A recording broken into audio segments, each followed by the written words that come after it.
তোমরা তো জানো না কখন তোমরা মরবা। শোনো, তুমি অপরাধ করিও যদি তোমার মনে হয় আল্লাহ তোমাকে দেখে না, তখন করিও। তুমি অপরাধ করিও যদি তোমার মনে হয় আল্লাহ তোমাকে জিজ্ঞেস করবে না, তুমি নিশ্চিত বেঁচে যাবা। তুমি অপরাধ করিও যদি তোমার মনে হয় যে আল্লাহ তোমার জন্য জাহান্নাম নির্ধারণ করবে, আর তুমি আল্লাহকে বলবা আল্লাহ আপনি বললেই হবে নাকি আমি জাহান্নামে যাব। যদি এই ক্ষমতার অধিকারী হও তাহলে তুমি অপরাধ করিও।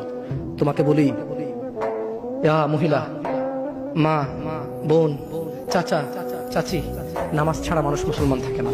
ওয়াল্লাহি আমি বলছি না কোথায় বাঁধবেন, তর্ক পরে। আমি বলছি আপনি নামাজটা স্টার্ট করেন। আমি বলছি না যে তারা ওই 20 রাকাত পড়বেন না 8 রাকাত পড়বেন। আমি বলছি যে আপনি পড়েন, 2 রাকাত হইলেও পড়েন। আমি বলছি যে আপনি ঈশার নামাজ 15 রাকাত দরকার নেই, আপনি শুধু 4 পড়েন। আমি কি বলছি সুন্নত বাদ দিতে?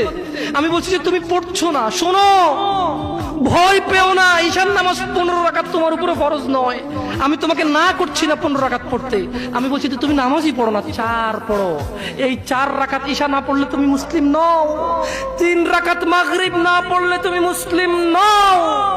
4 রাকাত আসর না পড়লে তুমি মুসলিম নও।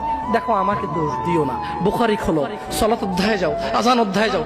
আল্লাহর নবী বলেছে তারা ওরা কাফির, ওরা মুশরিক, ওদের আর আমি মুহাম্মদুর রাসূলুল্লাহ সাল্লাল্লাহু আলাইহি ওয়াসাল্লামের উম্মতের মধ্যে পার্থক্য হচ্ছে নামাজ।